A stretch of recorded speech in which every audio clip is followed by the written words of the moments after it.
introduce. I'm a medical doctor. I graduated from med school in 1988. 1992, I started shifting from family med for 2 years to alternative medicine. And I studied acupuncture, Chinese herbal therapy, nutritional counseling. And in 1995, I was City Chief Coordinator for Alternative Medicine in Caloocan City Health Department. Every government body, mga city, they have a TradMed City Chief Coordinator. I was Caloocan City's TradMed or Alternative Medicine Division Coordinator. Kasi the Department of Health has a program on alternative medicine. They call it TradMed. It's called PTAC, Philippine Institute for Traditional and Alternative Healthcare. Actually, meron yatang convention ngayon ng PTAC, no? Kahapon tsaka ngayon. And the PTAC mandate was set up by the Department of Health, Clavier, when he was the senator, and it was signed into law by by President Fidel Ramos. So there is a law, Republic 8423 or 824, that says every Filipino has the right to use and promote natural and traditional modalities. So may batas po. We're the only country with that law.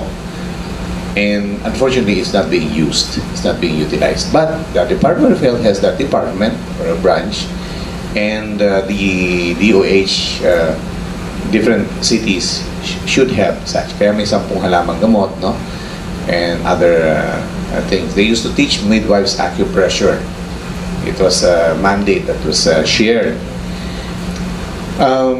In 1992, I started practicing alternative medicine after I got tired of taking medication for my asthma. So I used Chinese herbal medicine na wala. So sabi ko, I had to learn this. And then I started going to it. I was into martial arts in my younger days. And part of my training in the martial art is acupuncture. The same point you hit to defend is also the same point you stimulate to heal.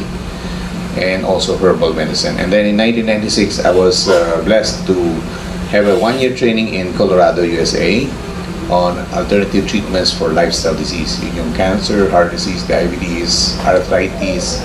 So in those wellness center in Colorado, patients on insulin will go in. After a week, they come out without insulin.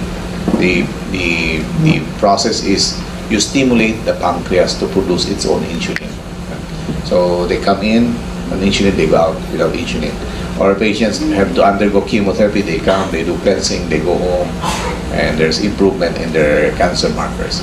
And then half a year later, after 1 year of training there, I had a half a year training in California, the Health Education and Lifestyle Center in Moreno Valley, California, where the doctor was trained in Tijuana. In Tijuana, Mexico, nandun yung alternative centers like the Gerson Center, the Dr. Contreras Clinic, I think it's the Oasis of Hope or City of, I forgot, is that Oasis of Hope or City of Hope, and the CHIPSA, where their success rate for cancer is 80%.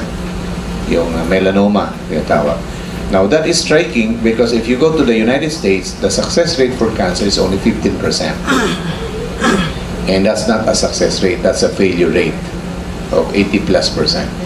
And after my training in half a year, I came back to the Philippines and I was asked by the Singaporean Malaysian group in SBMA to help launch a department na alternative sa isang hospital there, the former US Naval Hospital. That was 1998. And from 1998 until present, we have that department. Although we were more aggressive during those years, because then the doctors were required by the Malaysian and Singaporean group to work with us. So the Legenda Hotel Resort Casino Group had a hospital there, a 200-bed capacity hospital. And for 5 years, we were handling patients that people in Manila and the big hospitals have already given up on. So we went by faith, kasi the Lord placed the patient under our care. There must be something we could do at least. So patient will come comatose, they'll go out walking. Why? Because the things we're putting in are things that will not harm them. No? Nutrition is the key for healing. So bubombahin namin yan, then we clean up, build up the immune system, detoxify, and you'd be surprised what the body can do, even if medicine has said they're already on their last leg. So patients will come, they've been told to only have 3 days, 2 days, 1 day to live, and you know how slow natural healing is, no? So we have to create programs that will get result in 24 to 48 hours. And all the doctors hated us when we started in that place. So can you imagine the pressure? That was from 1998, and until now we're there. So we must be doing something, right? Okay. Now, I was tasked to share with you 2 diseases. One is lupus, which we know according to medicine is incurable, and the other one is allergic rhinitis. Both of them are what we call autoimmune disease. Yung immune system mo umaatake sa sarili niya. One is simple, hatching-hatching lang naman, as allergic rhinitis. The other one can be deadly. No? President Marcos had his kidneys destroyed by lupus, and look what happened. No? Yung iba naman sa eyes, yung iba sa different organs that the lupus would attack. Now, before, I think we did a lecture on immune system. Now we dwell a little bit deeper on these 2 illnesses. So,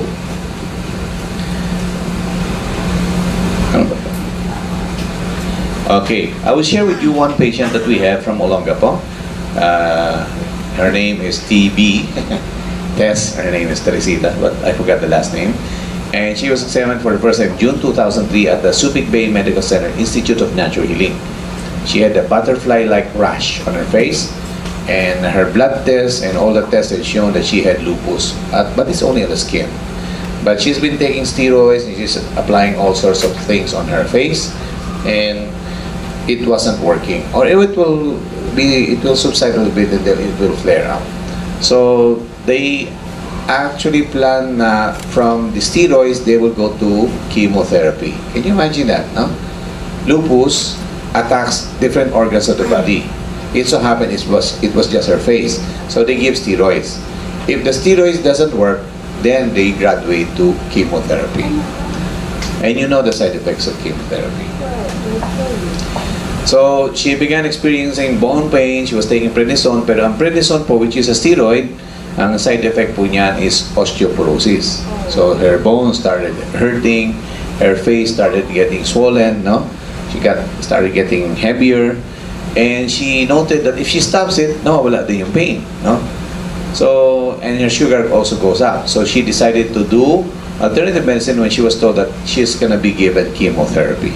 See, when the immune system is going crazy, the answer of medicine is to kill the immune system. Now, when you kill the immune system, of course, you get all sorts of problems, no? But then they have other side effects, and we will study those side effects. What happens when you have lupus, no? You got rashes on the face, you got rashes on the hands, and these are only external, no? External. When they say systemic, it means the whole body is affected. So it can be just a rash on the face, very reactive sa sunlight, or it can be whole body. When it becomes the whole body, they call it systemic lupus erythematosus, meaning redness. Yun ang ibig sabihin na, no? You know, medicine is very fond of making very hard to remember words. Lupus erythematosus. Yeah, that means it's red skin. Okay.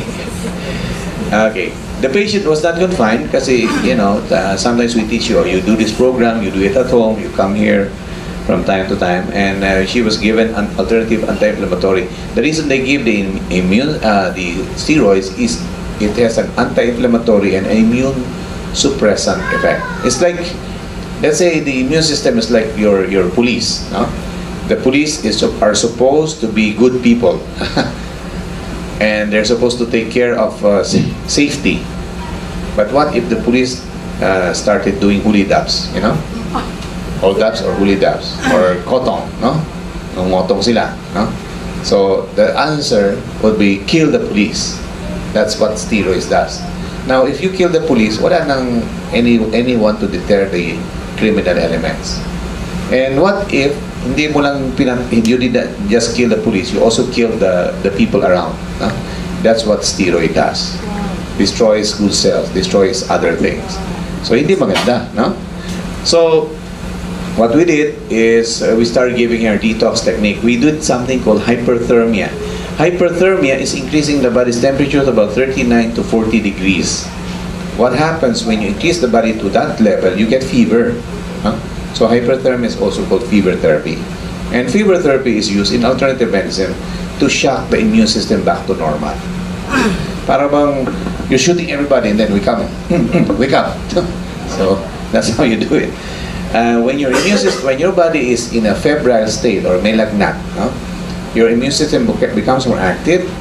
It helps your body clear out toxins. Enzymes in your body becomes more active at high temperature. Para bang sa kape, you dissolve coffee in cold water, it's not going to dissolve well. But if you do it in hot water, it dissolves better. So the body is able to eliminate more toxins that way. Okay, then we did something called a biozapper. Biozapper is a machine that kills bacteria, virus, and fungus wherever it may be. Kasi she's done already steroids, so she has infections, she has all sorts of fungal infections in her body. Then the acupuncture is to relieve the pain because she's having pains, and also to stimulate the immune system to wake up. So you see, in alternative medicine, instead of destroying the immune system, we rehabilitate the immune system. What made the immune system go crazy? We believe these are toxins. So detoxify and then rehabilitate. Diba? Bakit nangungutong yung police? Kasi maybe they're not earning a good salary. Yeah?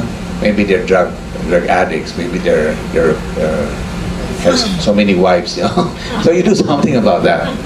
Anyway, so we also did application of charcoal as a detoxifier and coffee enema. And within 2 weeks, she was improved so markedly. But then something happened. On the second week, rashes formed once more in her face, and she started having scabs and scaling. She became like a zombie. You know? Her entire face started peeling off. She couldn't even smile because her lips would bleed. So she would travel from Olongapo to, actually she's from Subic, to up to the place where we're at, inside SBMA, at the top of the mountain. The hospital is on top of the mountain, by motorcycle with her husband, and she would wear a veil because her face looks like a zombie. No?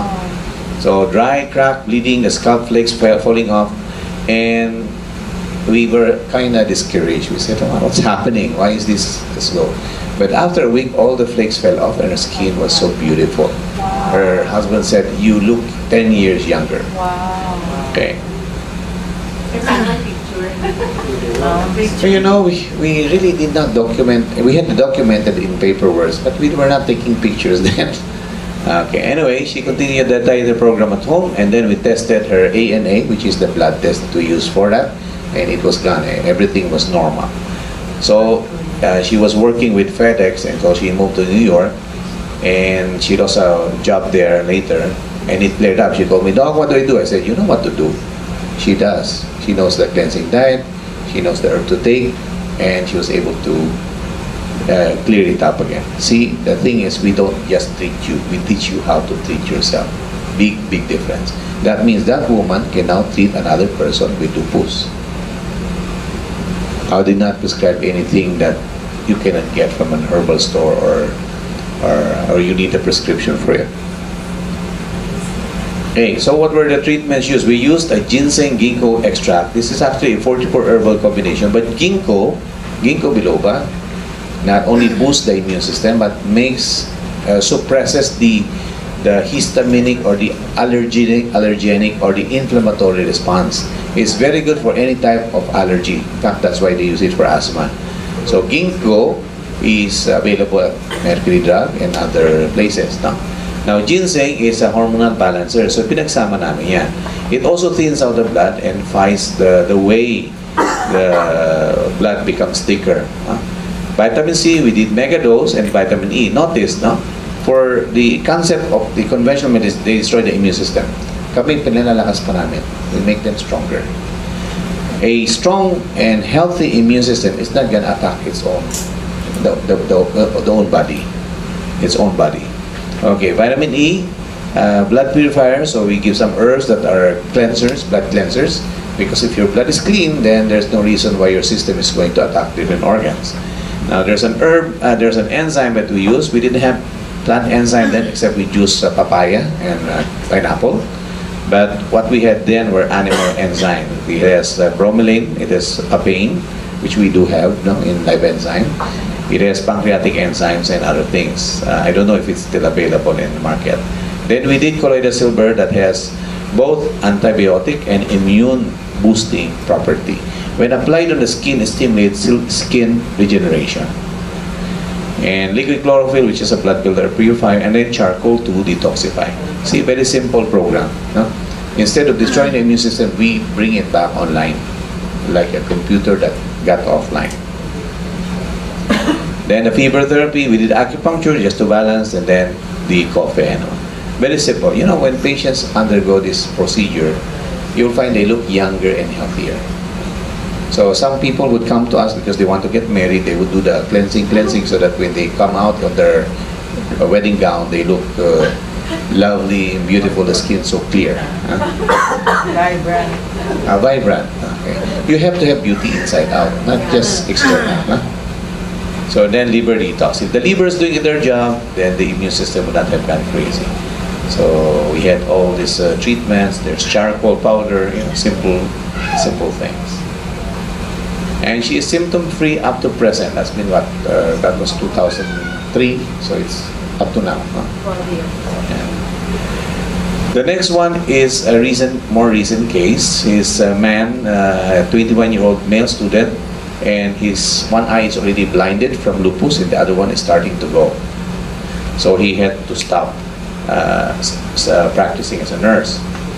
So she's been in a lupus case since 2 years, and facial rashes, given steroids, then started blurring of vision. They show that the eyes, the retina of the eyes being destroyed by the immune system.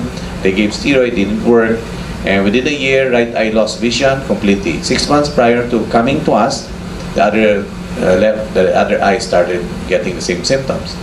They did steroids, they even advised chemotherapy, and the guy is from Tuguegarao. And we have a lot of patients from Tuguegarao. They would come by jeep because we're getting a lot of good results there. Why? Oh, the local the church of the Jehovah's Witness, they are so strong, you know, that if one patient get better, they come entire jeep, you know, and that's 12 hours away. You know?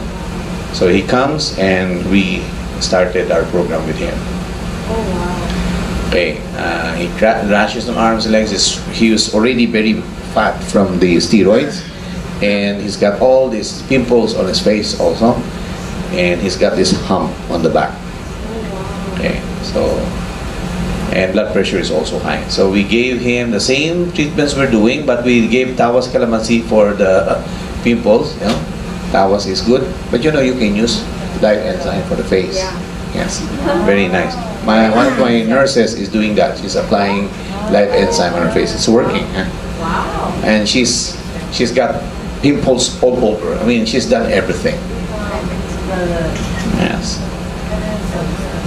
So for the itchy skin lesion, very itchy, we use cacahuate soap, which is anti-inflammatory and anti-itchiness and anti-allergy. He did juice fasting until his left eye started to improve on the 2nd week. So it took about a week's time to get result. But then we decided to use stem cell because we really want to save that remaining eye. So we got mesenchyme, which is a growth factor from embryonic animal source, thymus stem cell to stimulate his thymus gland and modulate the immune system, and maybe help with the damage in the eye. And of course, megadose of vitamin C and other things. After a week, he went back to Manila where he used to have the test, and it was normal. So he was confined for 3 weeks and he was discharged. See, what we want to do is get results immediately, not wait for 1 month, 2 months, 3 months before you get results. And that's why you do the lab test to see if what you're doing is working. So right now, his left eye is still normal, although the right eye is totally blind. You can't do anything with the right eye anymore. So his treatment was same, except we did stem cell and cell food, which is increased lyophilized oxygen with enzymes, no? And chitosan, which is a detoxifier. It removes toxins. And the therapy is the same as in case 1. Okay, now in medicine, lupus is incurable. Sometimes it goes in remission, but using steroids, and then they taper off the steroids, then it comes back. So it's like a seesaw. So patient continue this thing at home, and his dinner is before 6 p.m. or blended, And he's supposed to sleep by 9, exercise every day. And he did it, and he was happy. He was happy because he got results. See, Starbucks coffee enema. Okay? In the morning, give it to yourself before you boss class. Huh? That's how you use coffee now, huh? For the butt. Yeah, coffee enema. See, when you smell coffee, one of my patients come, smells good, what's that? That's your enema. You will never ever feel the same about coffee once you've done it on a regular basis. Okay, so what is it? It's an autoimmune disease. Auto means self. It's where your immune system attacks different parts of your body and it causes inflammation. What is inflammation? Swelling, maga, no? Inflammation has 3 main components: swelling, redness, swelling, warmth, and pain. Yeah, so tatlo yun. Rubor means redness, dolor means pain, calor means heat. Yeah, so tatlong component ng inflammation. It's more common in females than male, although male yung isa, no? The cause is unknown or unknown. O paano mo magamot yung, how can you treat or cure something where you don't know what the causes are or is, no? And however, they say heredity, viruses, violet light, drugs may play some role. So there are people na trigger siya because of drugs, or because of virus, because of so many things, no? So what do you do with that? Anything that makes your immune system go crazy or changes it can cause lupus, no? Sometimes they say it's heavy metal, mercury. Sometimes they say it's exposure to radiation. Who knows? No? For us, we genetically we say it's toxins, so detoxifying. So 90% women, genetics, family history, environmental factors, chemicals, infection, stress, trauma, enzyme deficiency. See? So kung may enzyme deficiency, bigyan mo na enzyme. Well, I mean, it's anong tatamaan niya? Well, if it hits the brain, you get psychological effect. If it hits the mouth, the face, you get so many things. Sometimes just a feeling that you don't feel good. You feel like you're, sabi ko, exposed to kryptonite if you're Superman. Very, very weak. Huh? And they're very sensitive to sunlight. Now, at the turn of the century, before World War II, there was a doctor named Dr. Max Gerson. He became famous later in the United States because he healed about 50 patients with cancer. But in Germany, during that time, before World War II, he was treating patients with lupus. The #1 program he was doing is he put them on a vegetarian diet. They started getting better. The College of Dermatology was angry at him because he was treating and curing lupus patients. So they sued him that he's practicing dermatology when he's not supposed to. So his patients were the one who stood up for him and said, this doctor was healing, he's healing us. So the judge told the College of Dermatology, this is the organization of dermatologists in Germany, can you cure lupus? They said, no, we can't. Then let this doctor do his job. You can do it. They were getting well just because they're changing the diet. Okay. So then he moved to the US because it was a World War II. I think Gerson is Jew or something. But in the US, now he became famous for curing 50 patients with cancer. And of course, the medical association hated him, no? And took away his license because he was curing patients with cancer. When he died, broken-hearted, his 50 cancer patients built a hospital in Tijuana. It was the Gerson Institute. His daughter, who is in her 80s, is still continuing that program. Okay, so that butterfly rash should be like this, parang butterfly, no? And the rash gets worse in sunlight. Then there are swollen lymph nodes because the immune system is attacking the blood itself, no? Brain, nervous system. Some people, the really bad ones, the kidneys, and so they end up having to do dialysis. Then they end up with transplant, but then the immune system will also attack the kidney that is transplanted. Wala din. So the malar rash would be the rash on the face, and then sometimes there'll be rounded rashes and sensitivity to light. So parang vampire sila, no? Ayaw na ng light. Then there are sometimes oral ulcers sa mouth, no? May mga sugat-sugat doon. And then inflammation of the lung cavity, so they cough and their heart. then kidney problems. So this is actually one of the, about half of patients with kidney involvement experience permanent kidney damage. Kaya even if President Marcos have a transplant, wala pa rin. Kasi it's his blood, it's his immune system that's doing the job. Of course, they give them immunosuppressive drugs, but the side effects are worse. If it affects the brain, blood, and other things, you get other freebies, other complications. So the test that is done is a blood test we call the ANA, anti-nuclear antibody test, or the lupus test. 95% of them would have positive ANA test. Of course, some viral infections also will have a positive ANA test. Rheumatoid arthritis, Sjogren's syndrome, so these are different autoimmune diseases. Sometimes nagtataas din yung ANA. But then if you check the anti-DNA antibody test at positive, talagang lupus nga siya.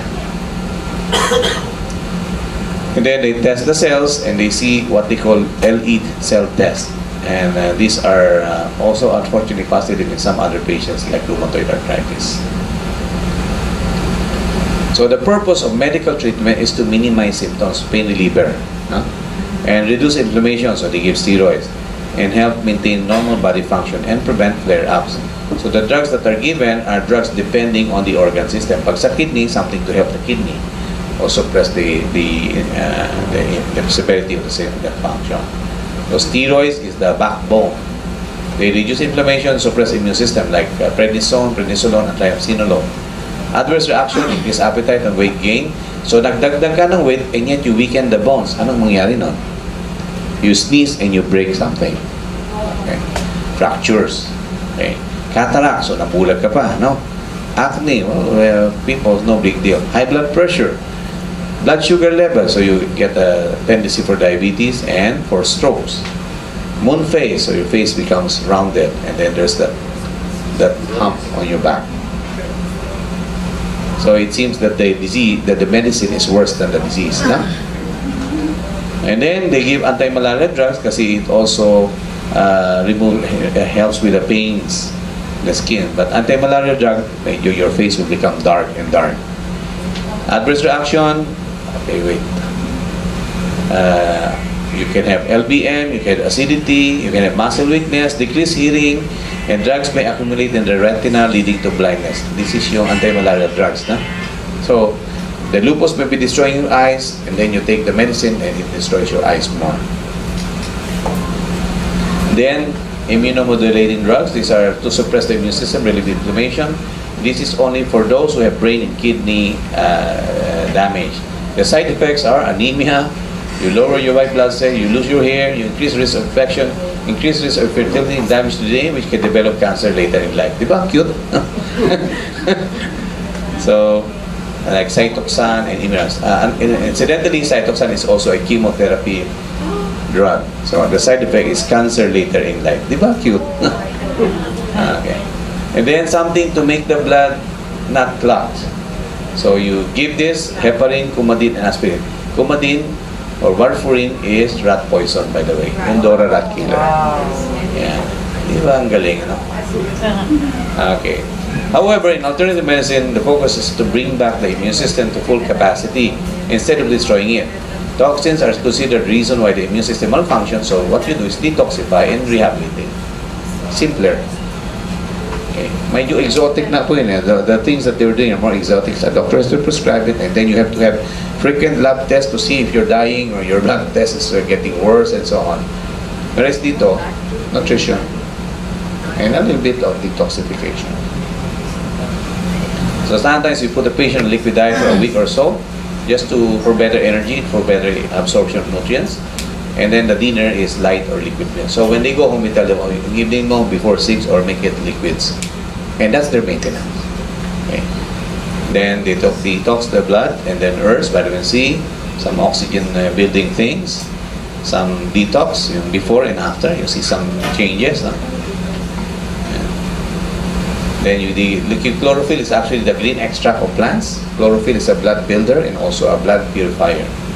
Then you give enzymes like papain, bromelain. Meron tayo niyan sa ating life enzymes.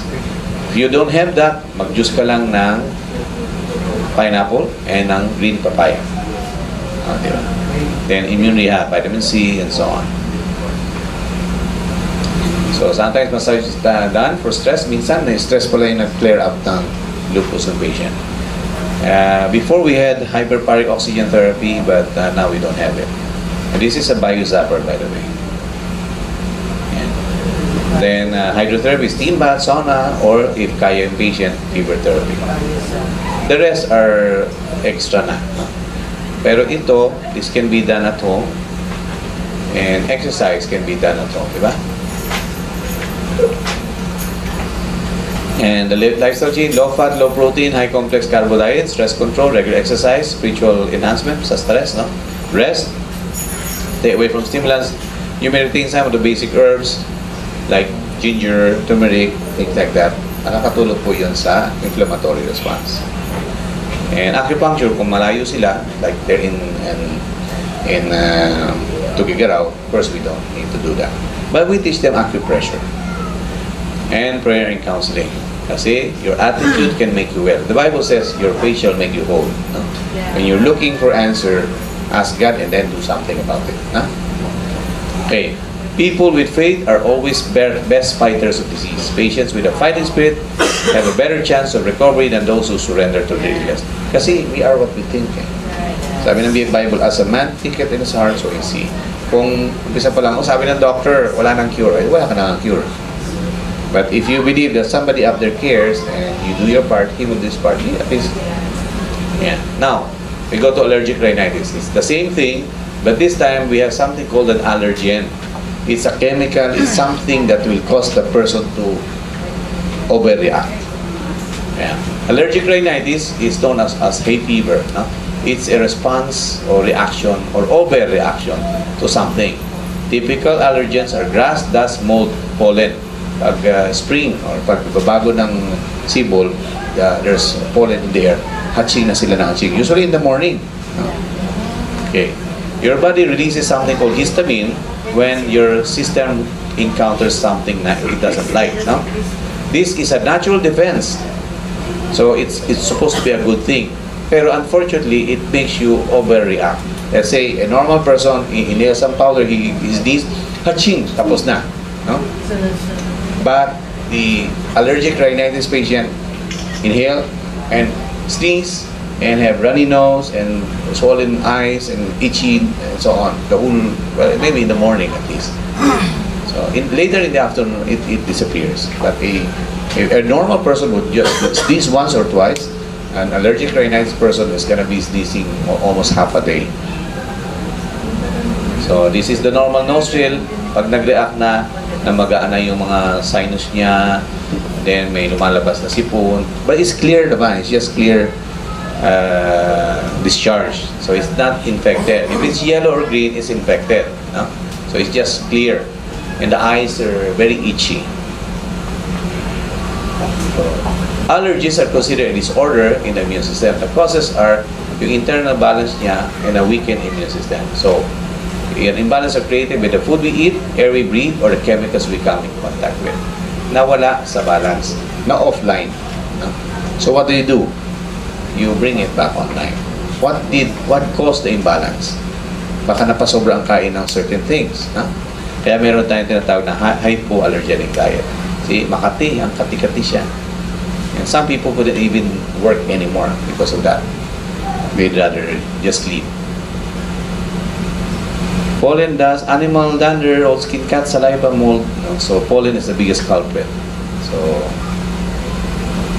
sneezing, stuffy nose, coughing, runny nose, itchy nose, excessive fatigue, sore throat, ganun, no? Itchy, watery eyes, headache.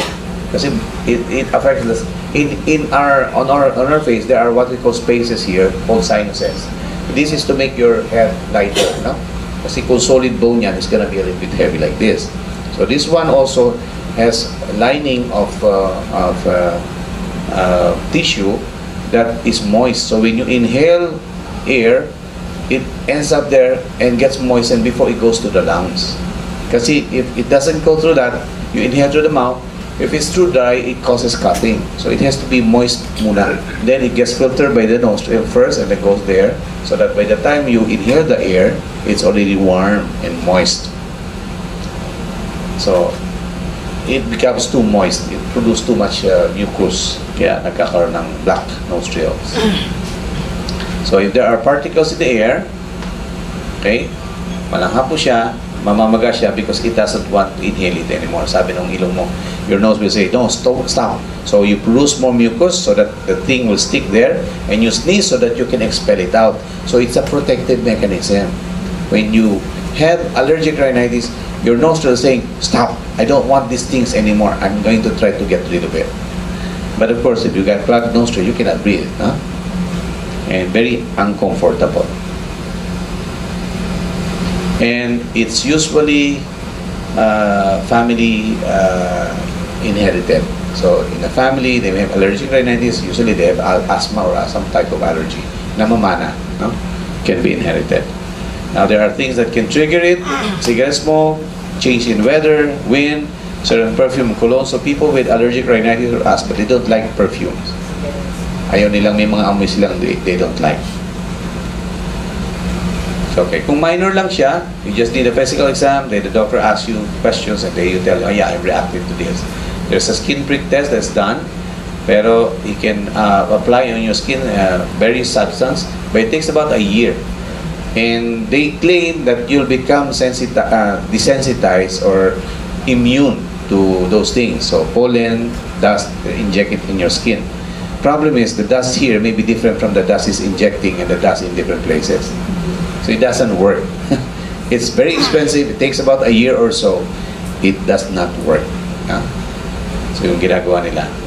Then they give antihistamines like Claritin, Nismanal, Benadryl, Fabahistin, and unfortunately the research have shown that these different antihistaminic can produce cancer later in animals. So human beings too. Siguro temporarily, just to suppress symptoms, great. But if you're going to be taking it for a long time, parang there's something wrong. You can use decongestants over a short period of time, but if you keep using decongestants, the lining of the sinus and the nostril is going to get too thin. Now you're going to be prone to having sinusitis and infections. So we call allergic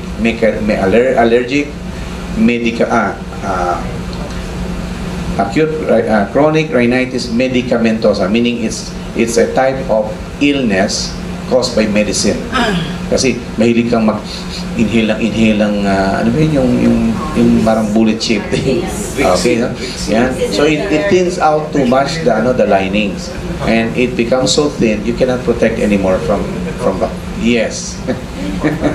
Now, paminsan-minsan you can use it. But if you keep using it, you thin out the lining too much. No? Okay. Then they give immunotherapy, eye drops, and nasal spray. Mga steroids lang to, mga steroids. Example pa tayo dyan. Yes. Daglag bala. Parang bala yan. Okay.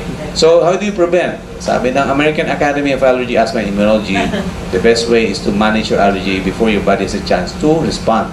So, ang advice nila, nagsisimula pa lang, bigyan ka na ng medicine. Okay, take antihistamines before, pagbago ng weather, take ka na agad.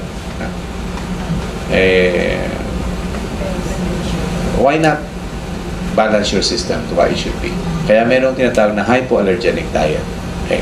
So sa alternative, we do cleansing diet, same thing, digestive enzyme, colon cleansing. Sometimes you get allergy kasi your diet is high in mucus-forming food. What are mucus-forming food? Milk, no? Mga dairy product. Although Yakult, yogurt are allowed, no? But the normal milk, it ferments in the system, it stays there longer, so nagiging very mucoid ang ating secretions, no? Liver cleansing. Okay, sorry. When the liver is clogged with fats, you accumulate toxin, cannot produce histaminase, which is the body's protection against allergies. See? Fatty liver predispose you to allergies. Okay.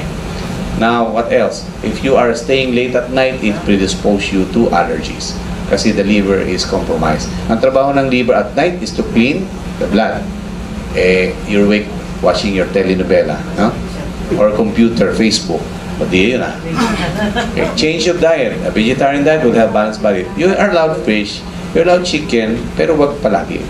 Give your body time to eliminate it. And if you do take something like that, the fatty food, take something to neutralize it, like olive oil, omega oil, no? Flaxseed, fibers, grapefruit juice, makaka-dissolve po yan. Calamansi juice, no? Now, hydrochloric acid, it helps to prevent irritation from invading the mucous membrane. So you can take apple cider vinegar, no? Okay, or if you're not digesting your food better, you can take a tablespoon of vinegar with your meal para ma-digest mabuti. Garlic and onions work as antihistamine kasi onion is a bronchodilator and a mucolytic. Di ba? Alam niyo sibuyas, no? It can, pag naghihiwa ka, pati sipon lumalabas, hindi lang tears, no? So it opens it up. Now, golden seal is an herb that is used for antibiotic and boosting the immune system, but you cannot take it long. But the garlic and onion you can, no? Scalp cup is a master relaxant and anti-inflammatory action. So medyo luluwag ng pag-inhale. It opens it up. Now, vitamin A, B complex, vitamin C, vitamin E, calcium, magnesium. So these are minerals that can be taken. Usually may mga vitamins or multivitamins that has it. But look for natural. When you take synthetic things, you are actually aggravating your allergies. Kasi your liver has a hard time clearing it out. Huh? Acidophilus or your good bacteria aids in cleaning up toxic waste in the intestine and helps prevent hay fever. So ano yung acidophilus? Yan yung good bacteria, lactobacillus, mga acidophilus. I think we have that also in our product, na? Okay. Probiotic.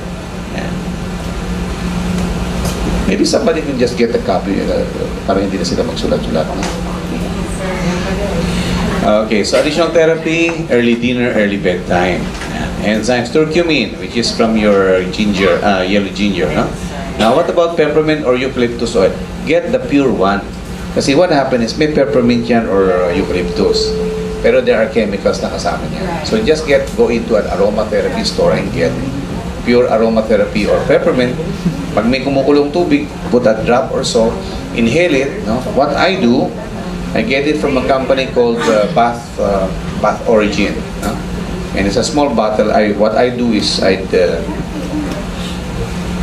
this is lalagay ko ng konti dito, no? Then I lick it, and then when I inhale it, opens up the sinus really well. So look for a aromatherapy thing. I think they have it also at Robinson's sa na basement. They have an aromatherapy. They have peppermint oil and eucalyptus oil and things like that. Huh? Now, honey with onion garlic. Honey would be your immune modulator. Your onion and garlic. Your garlic will be your antibiotic. Your onion will be your mucolytic and bronchodilator. So, biglang lumuluwag siya. Huh? Then, acupressure. Dito yung pressure sa allergic rhinitis. You press on it, barado yung ilong mo, it clogged up. Press it, make it a little bit painful. Maya-maya, you can breathe better. Huh? So, kung headache, then you have this point here, di ba? Sa headache. Then probiotics, well, you get your Yakult, your yogurt, your cottage cheese. Then you may do coffee enema. I mean, just one of this will have a result eh. What you do, you go to Starbucks and ask for their leftovers, yung binoil nila. Kasi to do a coffee enema, you have to boil for 5 minutes the coffee, no? Without cover. And then 15 minutes low heat, simmering. No? Then after that, you strain and that you cool it down first, then you do the enema. No? Now, the Starbucks people are just boiling it once and then they discard you can use that, sayang. And then after you boil it, you can use it for facial or scrubs. No? Makes the skin really nice. No? Yan, di ba? Sayang, putahin nyo sa baba. No? Okay. So it's very effective. Now, what about pie water? One time, my sister-in-law had severe allergic rhinitis, just like my wife. She has allergic rhinitis, but she doesn't do diet. So it was her eyes were so itchy. She ran out of her eye drops. No? So then we have the pie water because we had a patient with kidney failure, and her skin is really so itchy. She's scratched everywhere. You know? And she's done everything, antihistaminic, caladril, calamine, no? Calamine lotion, everything. Wala, it doesn't work because that's phosphorus that needs to be eliminated out. And she has been doing dialysis, I think, for several years. So we're able to get her off her dialysis, but her skin is still so itchy. Then finally, we tried to do the pie water. We sprayed, it was gone, but itchiness. Sabi niya, I've been doing all sorts of things, tubig lang pala, ng water. So, when my sister-in-law had so much itchiness, we said, okay, why don't you try it? And we had a little bit of the pie water still left on our bottle. She applied it, and she said, what did you do? What did you do with my allergy? It's gone. So, it's very effective. What does it do? Pie water is highly oxygenated water.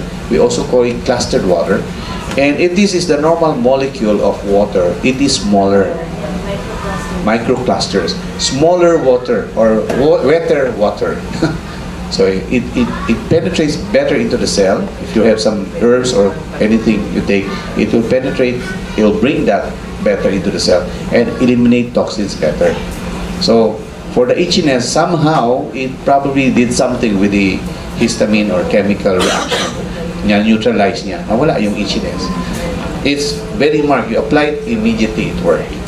So, and it doesn't have side effects, of course. So I don't know where you can get pie water in here, but there used to be mga ultra pie water station, and it's really nice, no? Okay, so 3 John says, I wish above all things that you prosper in health, even as your souls prosper. If God's wish for us is we prosper in health, even as our soul prosper, then you do your part, God will do his part. Unless he has a lesson to teach you, no? But we can take that by faith and tell God, Lord, this is what you wish for me, and help me to do my part, and I pray you will bless. I didn't bring it here, but there was something very marked that I saw the other day. This was a tweet by Jody Santa Maria. Have you read that?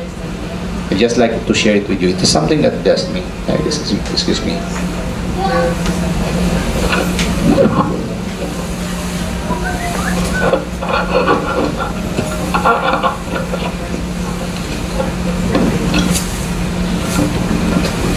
See, when we're talking about oh yeah, I need that right now.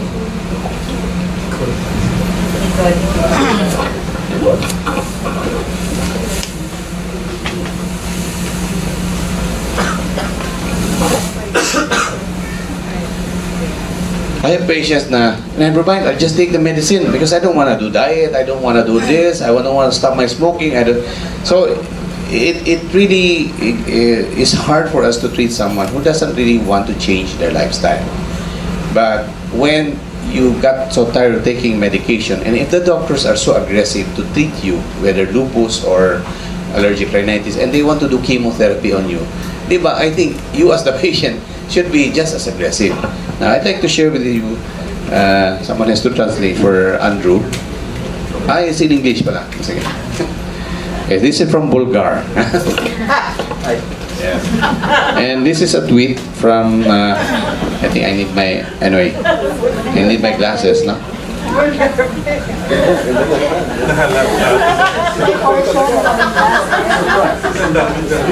You laugh, but this is really nice, no?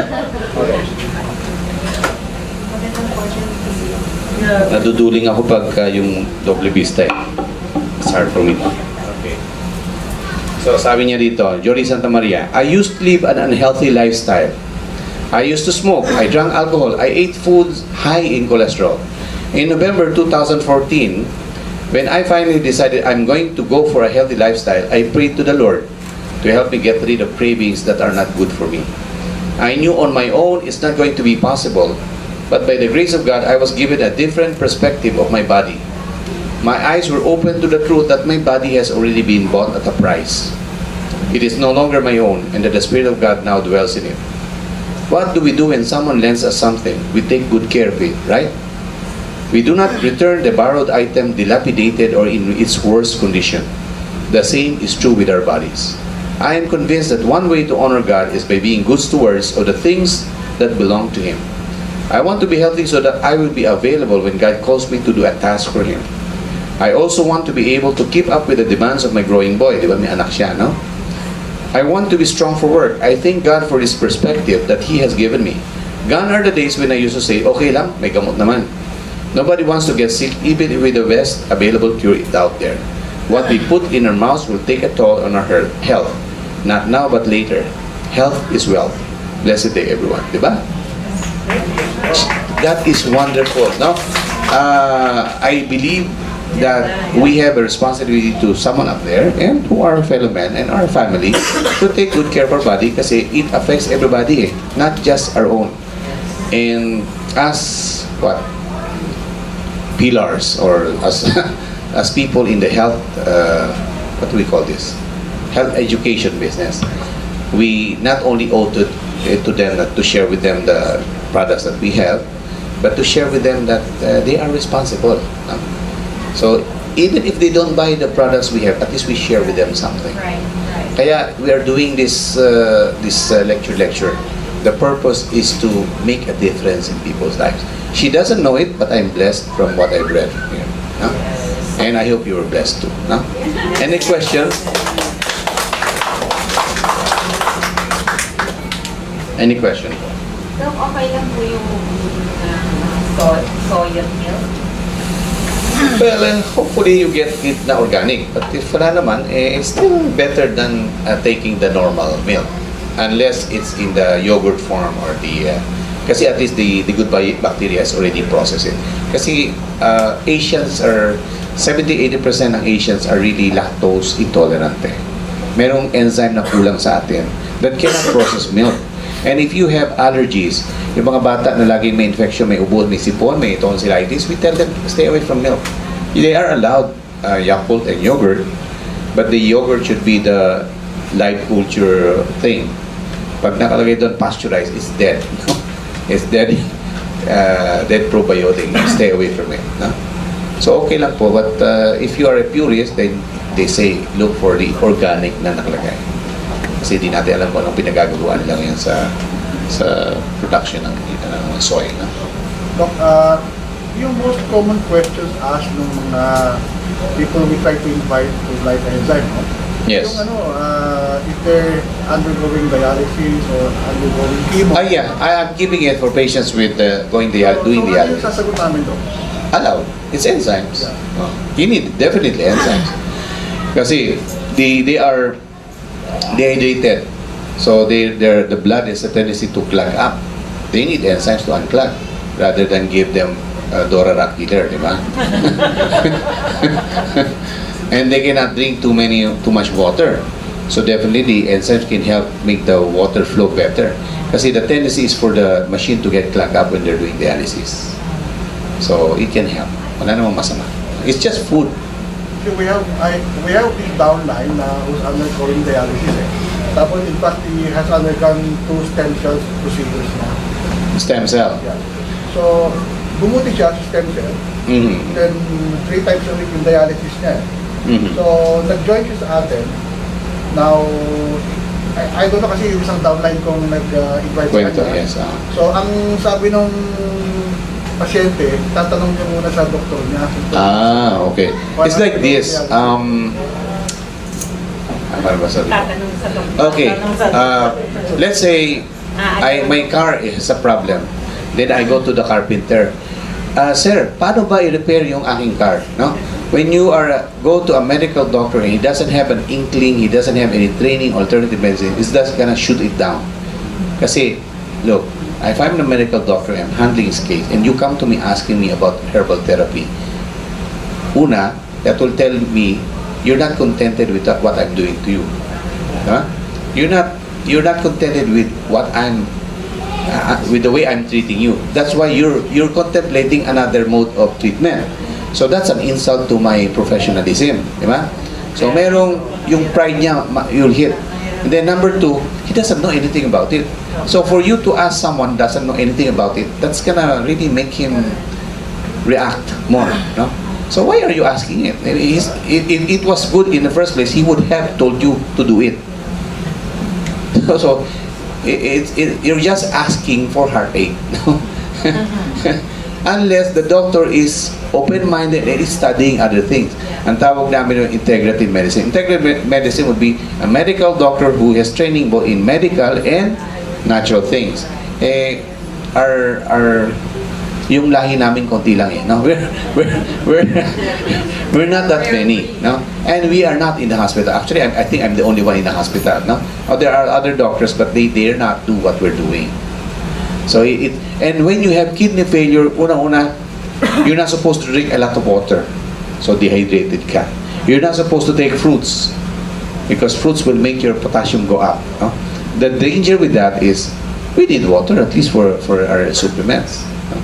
And he's only taking 2 to 3 glasses a day or 4 at the most. No? And he's doing dialysis. And it's hard for us to do herbal therapy if the water intake ng patient is only so little. So, the doctor is gonna shoot it down. Yeah. They're not that open to alternative medicine. Are you familiar with Dr. Robin Navarro? Yeah. Do you approve one of his advices to take in yung raw fertilized duck egg? Well, raw egg is healthy, but he's overdoing it. He's doing 12 things. You know, that even good things can become bad if you overdo it. No? And if you have a tendency for allergy, I would not advise too much of the eggs. Mag-trigger siya eh. No? Mag-trigger siya. But for patients with, let's say, doing dialysis, we give the raw egg white to increase yung albumin. For patients who are very weak, then you give raw egg, no? Mix it with juice. But again, it will depend on how fast the body is depleting protein. Kasi if you give mega dose of that, 1 egg has about 54 milligrams of protein. According to research, we only need mga 20 to 22 milligrams of protein per day. So if you take your 56 milligrams of protein, may sobrang 30 plus, no? The body will discard as uric acid. So tumataas yung uric acid level ng pasyente. So you're allowed raw egg, kung wala namang problem, mga 2 to 3 times a week. If you do it every day, you're gonna be adding a little bit more than what you need. So what happens when we have too much protein? Let's say this is the level that you're supposed to use. Your body will use that to create cells, no? But you give me more than what I need. So I'm gonna have to process those protein and try to make more cells because you have more supply that you brought me. More cells to make out of what I used to make will produce more error for, like if there's a factory is producing only 10 cars per day, and suddenly you put 20 cars worth, mapipilitan siyang every day, so it's gonna have to make 20 cars, more room for error, more room for cancer cells. So too much protein actually have negative effect on the body, and it makes your blood acidic, uric acid. So ang thrust nilang yun is carbohydrates, complex carbohydrates, not protein loading. He doesn't really have a good success rate for cancer. For other things maybe, but not for cancer. So marami siyang mga non-orthodox na advice. Yes. Well, it's like this. You have to eat fast because God made the fatted cow for the prodigal son. He comes back home, he has to be fed the fatted calf. No? And remember, the prodigal son doesn't have any cancer or any disease. And in ancient times, fats are not even fed to the Hebrews, the Jews. So fatted lang yung calf, but they didn't eat the fat. And there's the bulalo. Wala daw fat yung bulalo, no? You boil mo nga and you put in the fridge. You're gonna see fats there. But anyway, that's his style. And when he speaks in Picam, he's too old to... See, I try to be quiet when elders talk, You cannot convince him otherwise, so just let him. Okay, anyone? Anything else? Siya lang naman may ganun, siya kasi Jimmy. Jimmy Deliaco is into the egg thing too. But that's okay. Even good things, if you take too much, is not good thing. And for lupus and for allergies, we do away with the egg. So, Yes. About the presentation. So I have a friend na right now, he recently just had lupus as diagnosed. Mhm. Pero before he had acute, juvenile, rhinitis. Yeah. It started off like, kapikat sa lamon, and then It got worse, yes. Well, as I said, viral infection can trigger it. Is it possible that it evolved into lupus? Well, let's see. If you get infection, frequent infection, your immune system reacts. Again, infection, it reacts. Again, pretty soon it doesn't know the enemy anymore. It just keeps reacting. What caused the frequent throat infection? Sweets and cold things and a fatty meal probably that destroyed his immune system there. No? So late nights. No? So something triggers that. So you keep harming the immune system, pretty soon it's gonna overreact. And if there's a family history of allergies or any other autoimmune disease, that can later lead to that patient getting it. So as one writer says, disease never comes without a cause. No? The Bible says a curse causeless shall not come. No? Disease is invited and the way is prepared. So that's why disease comes in. Now, you don't just get boom, you get a disease like this. Merong preparation. And most of the time, we are the one who prepared it. Huh? So, then you can do something about it. And pag tinigger mo, makita mo yung lifestyle niya iba. Huh? Tama, right? Lifestyle. Yes, lifestyle. Anything else? Okay, it's nice to finish early. Then I get home early. Huh? Okay, may God bless us all.